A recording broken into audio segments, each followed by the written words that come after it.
ನಮಸ್ಕಾರ ವೀಕ್ಷಕರೇ, ಎಲ್ಲರಿಗೂ ವರಮಹಾಲಕ್ಷ್ಮಿ ಹಬ್ಬದ ಆರ್ಥಿಕ ಶುಭಾಶಯಗಳು. ಇವತ್ತಿನ ವಿಶೇಷತೆ ಏನಪ್ಪ ಅಂತ ಹೇಳಿದ್ರೆ, ನಮ್ಮ ವೀಕ್ಷಕರಾದಂಥ ರಶ್ಮಿ ಮನೆಗೆ ಬಂದಿದ್ದೀವಿ. ಬನ್ನಿ, ಇಲ್ಲಿ ಅವರು ವರಮಹಾಲಕ್ಷ್ಮಿ ಯಾವ ರೀತಿ ಕೂರಿಸಿದ್ದಾರೆ, ಯಾವ ರೀತಿ ಪೂಜೆ ಪುರಸ್ಕಾರ ಎಲ್ಲ ಇರುತ್ತೆ ಅಂತ ನೋಡೋಣ.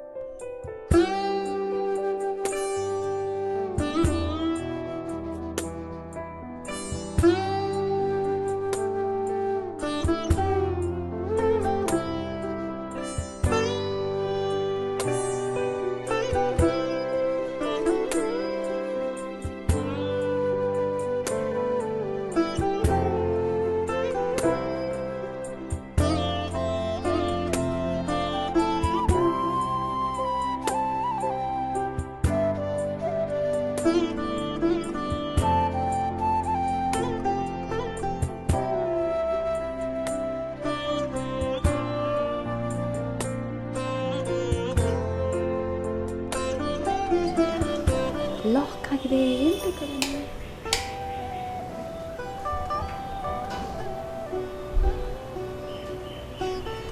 ಫುಲ್ ಬ್ಯುಸಿಯಲ್ಲಿದ್ದಾರೆ ಅನಿಸುತ್ತೆ, ಓಪನ್ ಮಾಡೋಕ್ಕೆ ಲೇಟ್ ಆಗ್ತದೆ. ಹಾಯ್, ಸೂಪರ್ ಆಗಿದ್ದೀವಿ, ನೀವು ಹೇಗಿದ್ದೀರಾ? ನಾನು ಚೆನ್ನಾಗಿದ್ದೀನಿ. ಸೊ ಬನ್ನಿ, ಪೂಜೆ ರೂಮು ಪೂಜೆ ರೆಡಿ ಮಾಡ್ಕೊಂಡಿದ್ದೀನಿ. ಸೊ ಮಾಡ್ತಾ ಇದ್ದೀರಾ? ಮಾಡಿ ಆಗಿದೆ ಆಲ್ರೆಡಿ ಎಲ್ಲನೂ. ಪೂಜೆ ಆಗಿದೆ. ಸೊ ಪೂಜೆ ರೂಮು, ಪೂಜೆ ದೇವಿ ಎಲ್ಲ ಮಾಡಿ ರೆಡಿಯಾಗಿಟ್ಟಿದ್ದೀರಾ? ಹೌದು, ಪೂಜೆನೂ ಒಂದು ರೌಂಡ್ ಆಗಿದೆ. ಇವಾಗ ಮತ್ತೆ ಪೂಜೆ ಮಾಡಬೇಕು.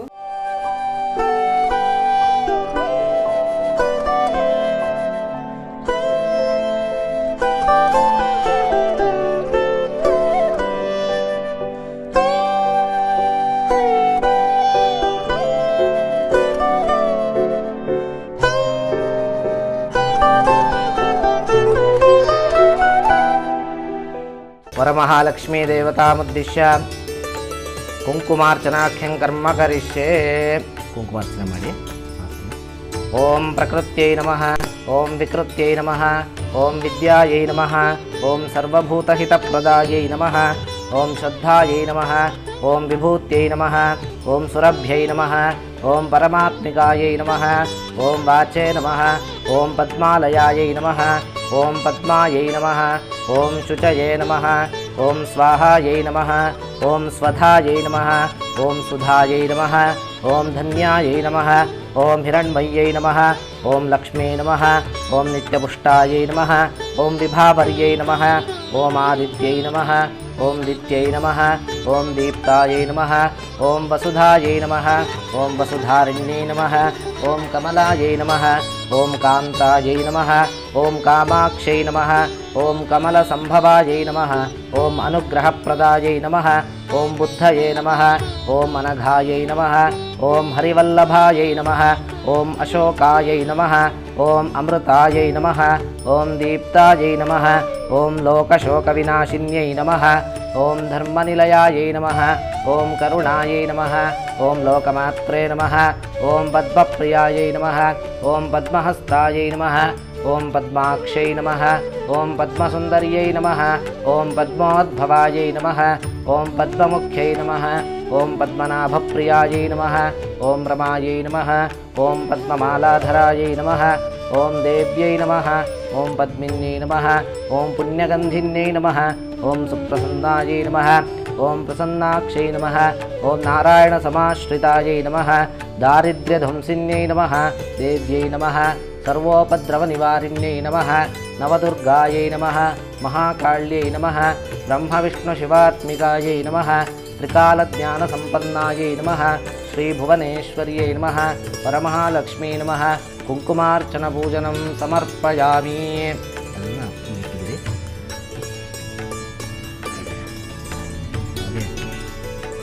ಹಣ್ಣು ಮತ್ತು ನೈವೇದ್ಯ ಮಾಡಿ.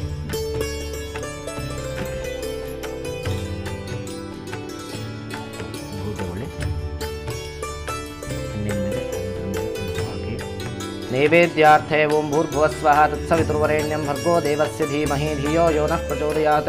नैवेद्यार्थे वरमहालक्ष्मी नमः पायससहित नानाविध मधुरभक्षमः नैवेद्यं निवेदयामि. अमृतोपस्तरणमसि स्वाहा. देवरीतो सेल्ला ಓಂ ಪ್ರಾಣಾಯ ಸ್ವಾಹ ಓಂ ಅಪಾನಾಯ ಸ್ವಾಹ ಓಂ ಯಾನಾಯ ಸ್ವಾಹ ಓಂ ಉದಾನಾಯ ಸ್ವಾಹ ಓಂ ಸಮಾನಾಯ ಸ್ವಾಹ ಓಂ ದೇವೇಭ್ಯ ಸ್ವಾಹ ಮಧ್ಯೆ ಮಧ್ಯೆ ಅಮೃತಪಾನೀಯಂ ಸಮರ್ಪಯಾಮಿ ಮುಖಪ್ರಕ್ಷಾಲಂ ಸಮರ್ಪಯಾಮಿ ಪ್ರಮುಖತಾಂಬೂಲಂ ಸಮರ್ಪಯಾಮಿ ಸುವರ್ಣಪುಷ್ಪದಕ್ಷಿಣಾಂ ಸಮರ್ಪಯಾಮಿ ಅಧಿಕಫಲಪ್ರಾಪ್ತ್ಯರ್ಥೆ ಮಂಗಳನೀರಾಜನಂ ಕರಿಷ್ಯೆ.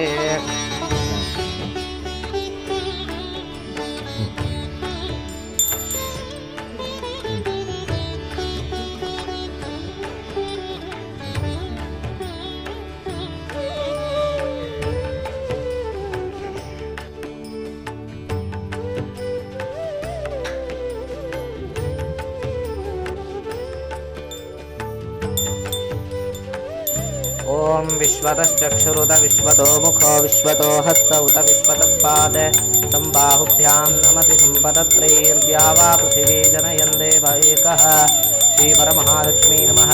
ವೇದೋಕ್ತಕರ್ಪೂರಮಂಗಲನೀರಾಜನದೀಪಂ ದರ್ಶಯಾಮಿ ರಕ್ಷಾನ್ ಧಾರಯಾಮಿ.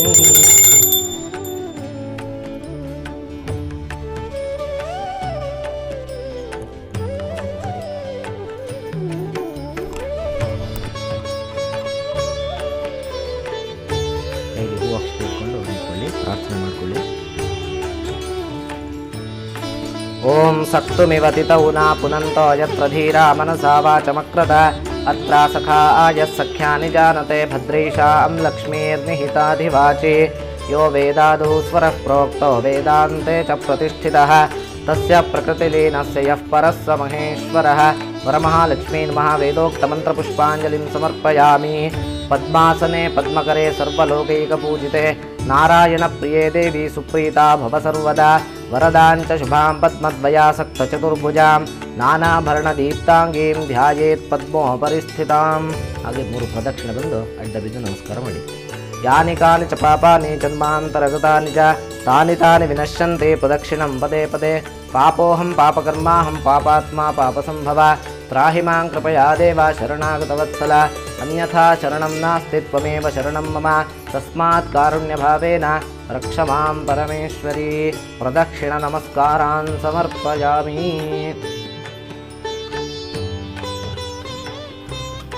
ಸೇರಿಕೊಂಡು ಆರತಿ ಮಾಡಿ.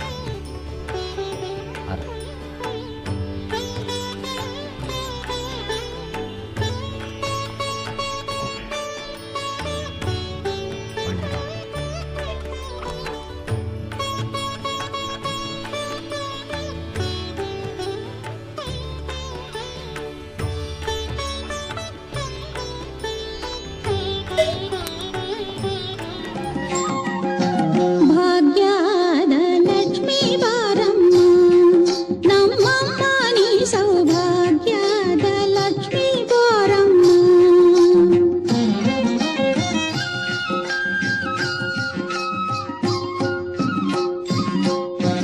ಗೆಜ್ಜೆ ಕಾಲ್ಗಳ ಧ್ವನಿಯ ತೋರುತ್ತ ಹೆಜ್ಜೆಯ ಮೇಲೆ ಹೆಜ್ಜೆಯ ನಿಕ್ಕುತ್ತ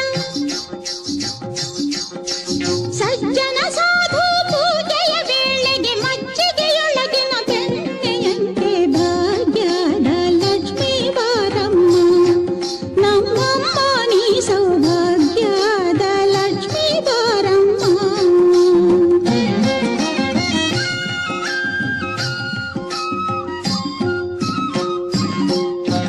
ಕನಕ ವೃಷ್ಟಿಯ ಕರೆಯುತ್ತ ಬಾರೆ ಮನಕ್ಕೆ ಮಾನವ ಸಿದ್ಧಿಯ ತೋರೆ.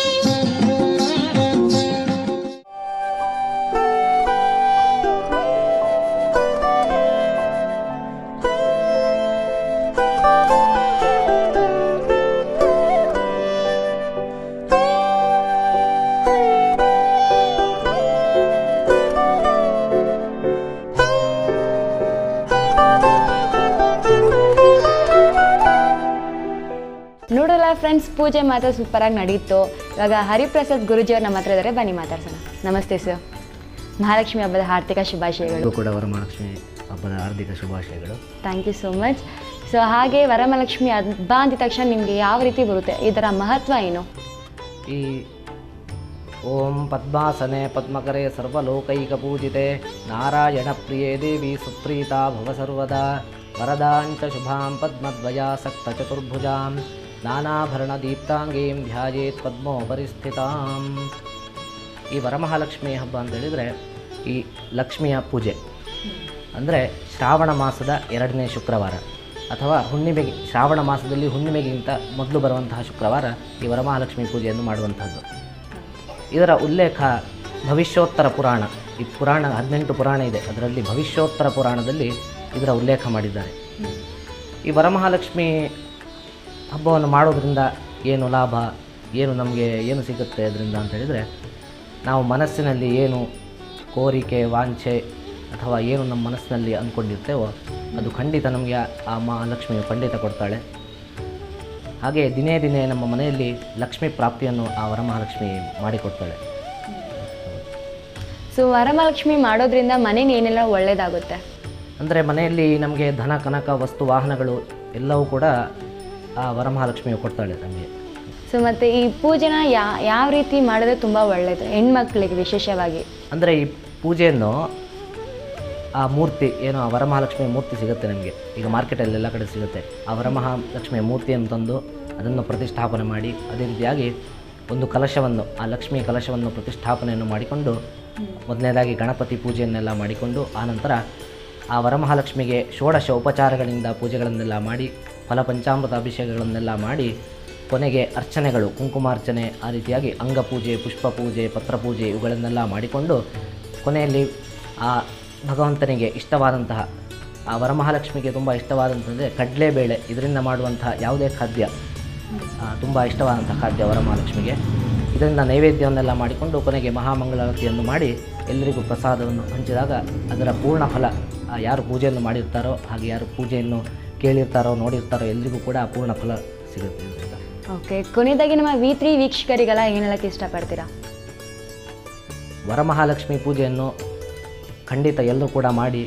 ಕೆಲವರು ಏನು ಅಂದ್ಕೊಂಡಿದ್ದಾರೆ ಅಂತ ಹೇಳಿದರೆ, ಒಂದು ವರ್ಷ ವರಮಹಾಲಕ್ಷ್ಮಿ ಪೂಜೆ ಮಾಡಿದರೆ ಮುಂದಿನ ವರ್ಷ ಕೂಡ ಮಾಡಬೇಕು, ಅದನ್ನು ತಪ್ಪಿಸಬಾರ್ದು ಅಂತೇಳಿ ಅನ್ನುವಂಥ ಒಂದು ಮಾತಿದೆ.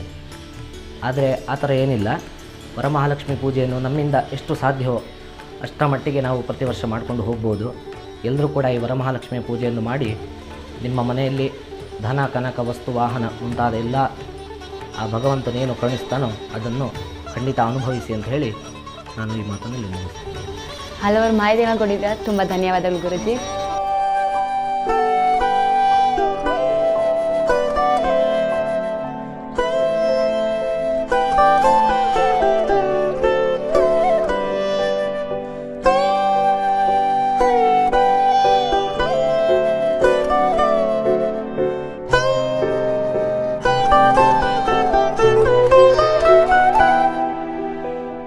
Hi ma'am. ಹಲೋ. ಹಬ್ಬ ಸಡಗರ ಫುಲ್ ಸೂಪರ್ ಆಗಿತ್ತು. ಓಕೆ. ಸೊ ಇವಾಗ ಗುರೂಜಿ ಅವ್ರು ಹೇಳಿದ್ರು, ಮಹತ್ವನ ಹೇಳಿದ್ರು. ಸೊ ನೀವು ಯಾವ ರೀತಿ ಪೂಜೆನ ಮಾಡ್ತಿದ್ದೀರಾ?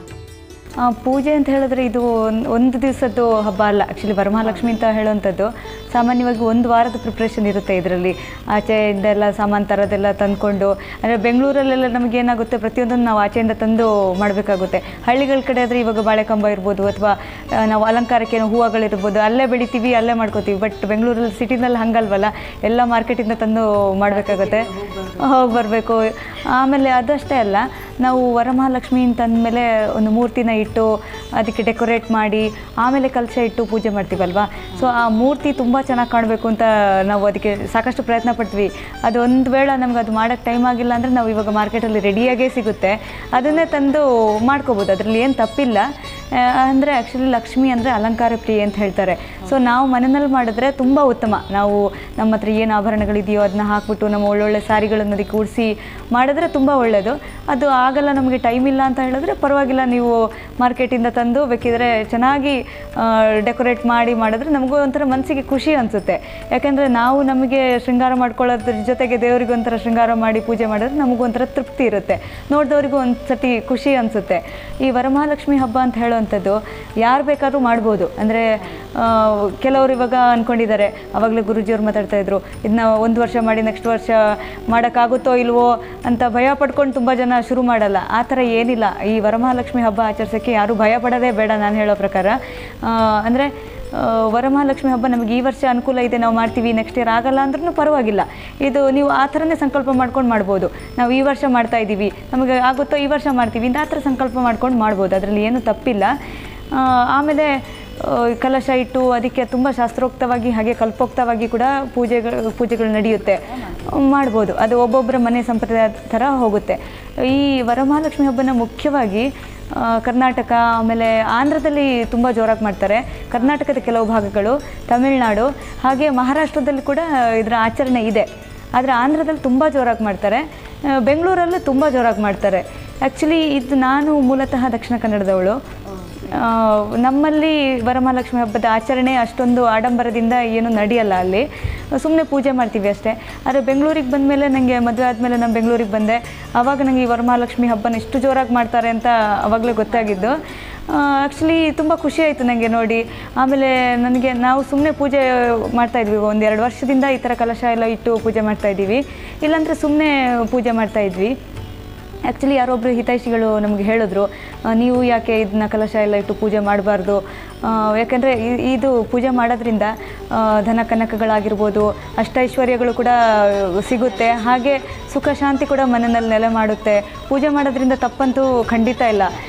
ಮನೆಯಲ್ಲಿ ಒಂದು ಪಾಸಿಟಿವ್ ವೈಬ್ರೇಷನ್ ಬರುತ್ತೆ, ಒಂಥರ ಪಾಸಿಟಿವ್ ಎನರ್ಜಿ ಬರುತ್ತೆ ಮನೆಯಲ್ಲಿ. ಎಲ್ಲರೂ ಒಂಥರ ಆ ಥರ ಪಾಸಿಟಿವ್ ಎನರ್ಜಿ ಕ್ರಿಯೇಟ್ ಆದರೆ ಆಟೋಮೆಟಿಕ್ಕಾಗಿ ಒಂದು ಉತ್ತಮ ವಾತಾವರಣ ಸೃಷ್ಟಿಯಾಗುತ್ತೆ, ಶಾಂತಿ ಇರುತ್ತೆ. ಆ ಥರ ನಾನು 1-2 ವರ್ಷದಿಂದ ಇವಾಗ ಈ ಹಬ್ಬನ ಆಚರಿಸ್ಕೊಂಡು ಬರ್ತಾ ಇದ್ದೀವಿ. ಸೊ ಹೇಗಿರುತ್ತೆ ನಿಮ್ಮ ಅತ್ತೆ ಮನೇಲಿ ಬಂದು ಅತ್ತೆ ಹೇಳ್ಕೊಟ್ಟು ನೀವು ಮಾಡುತ್ತಿರೋದು? ಸೊ ಫುಲ್ ಹ್ಯಾಪಿಯಿಂದ ಏನು ಸ್ಪೆಷಲ್ ಇರುತ್ತೆ ಇಲ್ಲಿ? ಇದು ವರಮಹಾಲಕ್ಷ್ಮಿ ಹಬ್ಬ ಅಂದ್ರೇ ತುಂಬ ಸ್ಪೆಷಲ್. ಅಂದರೆ ಅದೊಂಥರ ತುಂಬ ಡೆಕೋರೇಟಿವ್ ಆಗಿ ಮಾಡ್ತೀವಲ್ವ. ಅಂದರೆ ಆ್ಯಕ್ಚುಲಿ ಆಡಂಬರ ಮುಖ್ಯ ಅಲ್ಲ, ಆದ್ರೂ ನಮಗೆ ಒನ್ಸ್ ಇನ್ ಅ ವೈಲ್ ನಮಗೂ ಆಡಂಬರ ಮಾಡಬೇಕು ಅಂತ ಅನಿಸುತ್ತೆ. ಅವಾಗ ಈ ವರಮಹಾಲಕ್ಷ್ಮಿ ಹಬ್ಬ ಒಂದು ತುಂಬ ಚೆನ್ನಾಗಿ ಡೆಕೋರೇಟ್ ಮಾಡಿದ್ರೆ ನಮಗೂ ಒಂಥರ ತುಂಬ ಖುಷಿ ಅನಿಸುತ್ತೆ. ಹಾಗೆ ಪೂಜೆ ವಿಧಾನಕ್ಕೆ ಬಂದಾಗಲೂ ಗುರೂಜಿಯವರು ಆವಾಗಲೇ ಸಾಕಷ್ಟು ಹೇಳಿದ್ದಾರೆ ಅದ್ರ ಬಗ್ಗೆ. ಅದರಲ್ಲಿ ಏನಿರುತ್ತೆ ಅಂದರೆ ಫಲ ಪೂಜೆ, ಪುಷ್ಪ ಎಲ್ಲ, ಅಂಗಪೂಜೆ, ಹೌದು, ಈ ಥರ ಎಲ್ಲ ಪೂಜೆಗಳು ಹೋಗುತ್ತೆ. ಆಮೇಲೆ ನೈವೇದ್ಯ, ಆಮೇಲೆ ಆರತಿ ಮಾಡೋದಿರ್ಬೋದು, ಆಮೇಲೆ ಮನೆಗೆ ಬಂದ ಮುತ್ತೈದೆಯರಿಗೆ ಕುಂಕುಮ ಕೊಡೋದು, ಈ ಥರ ಎಲ್ಲ ಹಬ್ಬದ ಭಾಗ ಇದೆ ಅಲ್ಲ. ಆಮೇಲೆ ನೈವೇದ್ಯದ ಪಾರ್ಟಿಗೆ ಬಂದರೆ ವರಮಹಾಲಕ್ಷ್ಮಿಗೆ ಅಂದರೆ ಲಕ್ಷ್ಮಿಗೆ ಮುಖ್ಯವಾಗಿ ಕಡಲೆಬೇಳೆಯಿಂದ ತಯಾರಿಸಿರುವಂಥ ಖಾದ್ಯಗಳು ತುಂಬ ಇಷ್ಟ. ಅಂದರೆ ಹಯಗ್ರೀವ ಆ ಥರದ್ದೆಲ್ಲ ತಿಂಡಿಗಳು ಮಾಡ್ತಾರೆ. ಆಮೇಲೆ ಲಡ್ಡು ಆ ಥರದ್ದು ಕೂಡ ಅರ್ಪಿಸ್ತಾರೆ, ದೇವಿಗೆ ನೈವೇದ್ಯವಾಗಿ ಅರ್ಪಿಸ್ತಾರೆ. ಆಮೇಲೆ ವರಮಹಾಲಕ್ಷ್ಮಿನ ಪೂಜೆ ಮಾಡೋದ್ರಿಂದ ಅಷ್ಟಲಕ್ಷ್ಮಿಯರಿಗೆ ಪೂಜೆ ಮಾಡಿದ ಸಮ ಅಂತ ನಮ್ಮ ಪುರಾಣಗಳಲ್ಲೇ ಹೇಳಿದ್ದಾರೆ. ಹಾಗಾಗಿ ನಿಮ್ಗೆ ಅಷ್ಟಲಕ್ಷ್ಮಿಯರಿಗೂ ಪೂಜೆ ಮಾಡೋಕ್ಕಾಗದಿದ್ರೆ ವರಮಹಾಲಕ್ಷ್ಮಿ ಪೂಜೆ ಒಂದು ಮಾಡಿದ್ರೆ ಸಾಕು, ಅದರಿಂದ ಎಲ್ಲ ಫಲಗಳು ಸಿಗುತ್ತೆ ಅಂತ ನಮ್ಮ ಹಿರಿಯರು ಹೇಳ್ತಾರೆ. ಇದು ನೀವು ಕಲಶನ ಇಟ್ಟು ಪೂಜೆ ಮಾಡ್ತೀರಾ, ಅದೇನಾದರೂ ಪ್ರಾಸೆಸ್ ಇರುತ್ತಾ? ಮುಂದೆ 1-2 ದಿವಸ 3 ದಿವಸದಿಂದ ಏನಾದರೂ ಪೂಜೆ ಮಾಡ್ಕೊಂಡು ಇಡ್ತೀರಾ, ಇಲ್ಲ ಡೈರೆಕ್ಟಾಗಿ ಆ ದಿನನೇ ಇಡ್ತೀರಾ? ಇಲ್ಲ, ಕಲಶನ ಅದೇ ದಿವಸ. ಆ್ಯಕ್ಚುಲಿ ಈ ವರಮಹಾಲಕ್ಷ್ಮಿ ಹಬ್ಬ ಅಂತ ಹೇಳುವಂಥದ್ದು ಶುಕ್ರವಾರನೇ ಮಾಡಬೇಕು. ಹಾಗಾಗಿ ಅವತ್ತೇ ಕಲಶ ಇಟ್ಟು ಅವತ್ತೇ ಉತ್ತರ ಪೂಜೆ ಮಾಡಿ ಮುಗಿಸ್ಬಿಡ್ತೀವಿ. ಅವತ್ತಿಗೆ ಒಂದೇ ದಿವಸ ಮಾಡ್ತೀವಿ. ಇವಾಗ ಗಣೇಶ ಹಬ್ಬ ಅಂದರೆ 5 ದಿವಸ ಇಡ್ತಾರೆ, 21 ದಿವಸ ಇಡ್ತಾರೆ, ಆ ಥರ ಎಲ್ಲ. ಬಟ್ ವರಮಹಾಲಕ್ಷ್ಮಿ ಹಬ್ಬ ಸಾಮಾನ್ಯವಾಗಿ ಒಂದೇ ದಿವಸ ಮಾಡೋದು ಎಲ್ಲರೂ. ಆಮೇಲೆ ಒಂದು ವೇಳೆ ನಿಮಗೆ ಇದು ಹುಣ್ಣಿಮೆ ಹಿಂದಿನ ಶುಕ್ರವಾರ ಅಂದರೆ 2nd ಶುಕ್ರವಾರ ಅಥವಾ 3rd ಶುಕ್ರವಾರ ಬರುತ್ತೆ ಶ್ರಾವಣ ಮಾಸದಲ್ಲಿ, ಒಂದು ವೇಳೆ ಆ ದಿವಸ ವರಮಹಾಲಕ್ಷ್ಮಿ ಹಬ್ಬ ಗೊತ್ತು ಮಾಡಿದ ದಿವಸ ನಿಮಗೆ ಮಾಡೋಕ್ಕೆ ಅನುಕೂಲ ಇಲ್ಲದೇ ಇದ್ರೂ ಶ್ರಾವಣ ಮಾಸದಲ್ಲಿ ಯಾವುದೇ ಶುಕ್ರವಾರ ವರಮಹಾಲಕ್ಷ್ಮಿ ಹಬ್ಬನ ಮಾಡ್ಬೋದು, ಅದರಲ್ಲಿ ಯಾವುದೇ ತಪ್ಪಿಲ್ಲ. ಸೊ ವರಮಹಾಲಕ್ಷ್ಮಿ ಬಗ್ಗೆ ನೀವು ಇಷ್ಟು ಮಹತ್ವ ಹೇಳ್ತಿದ್ದೀರಾ. ನಮ್ಮ ರಶ್ಮಿ ಮನೇಲಿ ವರಮಹಾಲಕ್ಷ್ಮಿ ಏನು ಸ್ಪೆಷಲು, ಯಾವ ರೀತಿ ಸ್ಪೆಷಲ್ ಇರುತ್ತೆ ನಿಮ್ಮ ಮನೇಲಿ? ಅಂದರೆ ಅಂಥ ಸ್ಪೆಷಲ್ ಅಂದರೆ ಎಲ್ಲರ ಮನೇಲಿ ಮಾಡೋ ಥರನೇ ನಾವು ಮಾಡ್ತೀವಿ. ತುಂಬ ಏನು ಸ್ಪೆಷಲ್ ಅಂತೇನಿಲ್ಲ, ಎಲ್ಲರೂ ಮಾಡೋ ಥರನೇ ನಾವು ಮಾಡ್ತೀವಿ. ಅಂದರೆ ಇದು ಮೂರ್ತಿ ಇಟ್ಟು, ಆಮೇಲೆ ಕಲಶ ಇಟ್ಟು ಡೆಕೋರೇಟ್ ಮಾಡಿ, ಆಮೇಲೆ ಅಕ್ಕಪಕ್ಕದವ್ರನ್ನ ಮನೆಯವ್ರನ್ನೆಲ್ಲ ಕರೆದು ಅರ್ಶಿನ ಕುಂಕುಮ ಕರೆದು, ಆಮೇಲೆ ನೆಂಟರಿಷ್ಟರನ್ನೆಲ್ಲ ಕರೆದು ಊಟ ಈ ಥರ ಎಲ್ಲ ಇರುತ್ತೆ. ಸೊ ಫುಲ್ ಡೆಕೋರೇಟ್ ಮಾಡಿ ಪೂಜೆ ಎಲ್ಲ ಮಾಡಿ ಎಲ್ಲರಿಗೂ ಒಂಥರ ಹಬ್ಬ ಥರ ಮಾಡ್ತೀರಾ? ಹಬ್ಬನೇ ಅಲ್ವಾ ಇದು ಒಂಥರ ಗ್ರ್ಯಾಂಡ್ ಹಬ್ಬ. ಇದನ್ನು ತುಂಬ ಸಂಭ್ರಮದಿಂದ ಆಚರಿಸ್ತೀವಿ ಇದನ್ನು. ಸೊ ನೀವು ಹೇಳಿದ್ರಿ ದಕ್ಷಿಣ ಕರ್ನಾಟಕದಿಂದ ಬಂದಿರೋದು ಅಂತ, ಅಲ್ಲಿರೋ ಹಬ್ಬಕ್ಕೂ ಇಲ್ಲಿರೋ ಹಬ್ಬಕ್ಕೂ ಏನು ವ್ಯತ್ಯಾಸ? ನಮ್ಮ ದಕ್ಷಿಣ ಕನ್ನಡದಲ್ಲಿ ಈ ವರಮಹಾಲಕ್ಷ್ಮಿ ಹಬ್ಬ ಅಂತಲ್ಲ, ಯಾವುದೇ ಹಬ್ಬನ ಅಷ್ಟೊಂದು ವಿಜೃಂಭಣೆಯಿಂದ ಆಚರಿಸಲ್ಲ. ಎಕ್ಸೆಪ್ಟ್ ದೀಪಾವಳಿ ಇರ್ಬೋದು, ಗಣೇಶ ಹಬ್ಬ ಇರ್ಬೋದು, ಇಂಥ ಮೇಜರ್ ಹಬ್ಬಗಳು ಬಿಟ್ಟರೆ ಬೇರೆ ಹಬ್ಬಗಳನ್ನೆಲ್ಲ ಅಷ್ಟೊಂದು ವಿಜೃಂಭಣೆಯಿಂದ ಆಚರಿಸಲ್ಲ. ಜಾಸ್ತಿ ಹಬ್ಬಗಳು ನಾನು ಆ್ಯಕ್ಚುಲಿ ಅಷ್ಟೊಂದು ವಿಜೃಂಭಣೆಯಿಂದ ಆಚರಿಸೋದು ಬೆಂಗಳೂರಲ್ಲೇ ನೋಡಿರೋದು. ಓಕೆ. ಸೊ ಫುಲ್ ಖುಷಿಯಿಂದ ಇಲ್ಲಿ ಮಾಡ್ತೀವಿ. ಹೌದೌದು, ಖಂಡಿತ. ಸೊ ನೀವು ಅಲ್ಲಿಗೂ ಇಲ್ಲಿಗೂ ಏನು ಮಿಸ್ ಮಾಡ್ಕೊಳ್ತೀರಾ, ಇಲ್ಲ ಏನು ತುಂಬ ಹ್ಯಾಪಿ ಅಂತ ತಗೊಳ್ತೀರಾ? ಮಿಸ್ ಮಾಡ್ಕೊಳ್ಳೋವಂಥದ್ದು ಅಂತ ಏನೂ ಇಲ್ಲ. ಆ್ಯಕ್ಚುಲಿ ನಾನು ಎಲ್ಲಿದ್ರೂ ಹ್ಯಾಪಿಯಾಗಿರ್ತೀನಿ. ಅಂದರೆ ನಾವು ಆ ಥರ ವಾತಾವರಣ ಸೃಷ್ಟಿ ಮಾಡಿಕೊಂಡ್ರೆ ಎಲ್ಲಾದರೂ ನಾವು ಹ್ಯಾಪಿಯಾಗಿರ್ಬೋದು. ಸೊ ನೀವು 2 ವರ್ಷದಿಂದ ಈ ವರಮಹಾಲಕ್ಷ್ಮಿನ ಇಡ್ತಾ ಬರ್ತಿದ್ದೀರಾ. ಸೊ ಯಾವ ರೀತಿ ನಿಮ್ಗೆ ಒಳ್ಳೆಯದಾಗಿದೆ? ಖಂಡಿತವಾಗ್ಲೂ ನನಗೆ ತುಂಬ ಪ್ರೋಗ್ರೆಸ್ ಕಂಡಿದೆ ಇದರಿಂದ. ಒಂಥರ ಮನೆಯಲ್ಲಿ ಶಾಂತಿ ನೆಮ್ಮದಿ ಕೂಡ ನೆಲೆಸಿದೆ ಇದರಿಂದ. ತುಂಬ ಖುಷಿ ಅನ್ನಿಸ್ತಾ ಇದೆ. ಯಾವಾಗಲೂ ಖುಷಿಯಾಗಿರ್ತೀವಿ, ಅದೇ ಒಂದು ನಮಗೆ ಸಂತೋಷ. ಪ್ರತಿ ವರ್ಷ ಇಟ್ಕೋ ಪ್ಲಾನಿಂಗಲ್ಲಿ ಇದ್ದೀರಾ? ಆ ಥರ ಏನು ಪ್ಲ್ಯಾನ್ ಮಾಡಿದೆ, ಎಷ್ಟು ವರ್ಷ ಆಗುತ್ತೆ ಅಷ್ಟು ವರ್ಷ ಮಾಡೋಣ ಅಂತ ಅಂದ್ಕೊಂಡಿದ್ದೀನಿ. ಸೊ 2 ವರ್ಷದಿಂದ ಇಟ್ಕೊಂಡು ಬರ್ತಿದ್ದೀನಿ ಅಂತ ಹೇಳಿದ್ರಲ್ಲ, ಸೊ ಆ ವರ್ಷಕ್ಕೆ ಈ ವರ್ಷಕ್ಕೆ ಏನು ವ್ಯತ್ಯಾಸಗಳಿವೆ ನಿಮ್ಮಲ್ಲಿ ನಿಮಗೆ? ಆ ಥರ ಅಂತ ನಾವು ಅಂದರೆ ಒಂದೇ ಸತಿ ಅಂದರೆ ಓವರ್ನೈಟ್ ಯಾವುದು ಚೇಂಜಸ್ ಆಗಲ್ಲ. ನಾವು ಅದನ್ನು ಮಾಡ್ತಾ ಬಂದರೆ ನಮಗೆ ಅಂದರೆ ಇವಾಗ 2 ವರ್ಷ ನಾನು ಶುರು ಮಾಡಿ 2 ವರ್ಷ ಆಗಿರೋದು. ಅದರಲ್ಲೇ ನನಗೆ ಸ್ವಲ್ಪ ಡಿಫ್ರೆನ್ಸ್ ಗೊತ್ತಾಗ್ತಾ ಇದೆ. ನಾವು ಪ್ರತಿ ವರ್ಷ ಮಾಡಿದ್ರೆ ಖಂಡಿತ ಇನ್ನೂ ಒಂದು ಒಳ್ಳೆಯ ಏನೋ ಕೆಲಸಗಳು ನಾವು ಮಾಡ್ಬೋದು. ಹೌದು, ಅಂತ ಅಂದ್ಕೊಂಡಿದ್ದೀನಿ. ಸೊ ಕೊನೆಯದಾಗಿ ನಮ್ಮ V3 ವೀಕ್ಷಕರಿಗೆ ಏನೆಲ್ಲಕ್ಕೆ ಇಷ್ಟಪಡ್ತೀರಾ? ಎಲ್ಲರೂ ವರಮಹಾಲಕ್ಷ್ಮಿ ಹಬ್ಬನ ಆಚರಿಸಿ, ಅದೇ ರೀತಿ ಎಲ್ಲ ಹಬ್ಬಗಳನ್ನು ಆಚರಿಸಿ. ಯಾಕಂದರೆ ನಮ್ಮ ಸಂಪ್ರದಾಯಗಳು, ನಮ್ಮ ಆಚರಣೆಗಳು ಈ ಥರ ನಾವು ಆಚರಿಸ್ತಾ ಬಂದರೆ ನಮ್ಮ ಮುಂದಿನ ತಲೆಮಾರಿಗೂ ಗೊತ್ತಾಗುತ್ತೆ ಅವ್ರಿಗೂ. ಇದೊಂಥರ ಹಬ್ಬ ಅಂತ ಹೇಳುವಂಥದ್ದು ಒಂದು ಪಾಸಿಟಿವ್ ಎನರ್ಜಿ ಕ್ರಿಯೇಟ್ ಮಾಡುತ್ತೆ. ಹಾಗಾಗಿ ಎಲ್ಲರೂ ಹಬ್ಬನ ಆಚರಿಸಿ, ಎಲ್ಲರೂ ಖುಷಿಯಾಗಿರಿ. ಆಮೇಲೆ V3 ವೀಕ್ಷಕರಿಗೆಲ್ಲ ವರಮಹಾಲಕ್ಷ್ಮಿ ಹಬ್ಬದ ಹಾರ್ದಿಕ ಶುಭಾಶಯಗಳು. Thank you. ತುಂಬ ಚೆನ್ನಾಗಿ ಕರೆದ್ರಿ, ನಮ್ಮನ್ನು ಪೂಜೆ ಪುರಸ್ಕಾರ ಚೆನ್ನಾಗಿ ಮಾಡಿಕೊಟ್ರಿ. ಸೊ ತುಂಬ ಇನ್ಫಾರ್ಮೇಷನ್ ಕೊಟ್ಟರಿ, ನೀವು ಯಾವ ರೀತಿ ಆಚರಣೆ ಮಾಡ್ತೀರಾ ಅಂತ ಹೇಳ್ಕೊಟ್ರಿ. ಎಲ್ಲದಕ್ಕೂ ಧನ್ಯವಾದಗಳು. Thank you so much. Thank you. ನೋಡೋದಲ್ಲ ವೀಕ್ಷಕರೇ, ಇವತ್ತು ರಶ್ಮಿ ಮನೆಗೆ ಬಂದು ವರಮಹಾಲಕ್ಷ್ಮಿ ಹಬ್ಬವನ್ನು ತುಂಬ ಸಡಗರದಿಂದ ಆಚರಿಸಿದ್ವಿ. ಇಲ್ಲಿ ಗುರೂಜಿ ಕೂಡ ನಮಗೆ ವರಮಹಾಲಕ್ಷ್ಮಿ ಹಬ್ಬದ ಆರ್ಥಿಕದ ಮಾಹಿತಿಗಳು ತುಂಬ ಕೊಟ್ಟರು. ಸೊ ನಮ್ಮ ಗುರೂಜಿ ಹಾಗೂ ಮತ್ತು ರಶ್ಮಿಗೂ ತುಂಬ ಧನ್ಯವಾದಗಳು ಅಂತ ಹೇಳ್ತಾ ಮತ್ತೊಮ್ಮೆ ತಮ್ಮೆಲ್ಲರಿಗೂ ವರಮಹಾಲಕ್ಷ್ಮಿ ಹಬ್ಬದ ಆರ್ಥಿಕ ಶುಭಾಶಯಗಳು. ಧನ್ಯವಾದಗಳು.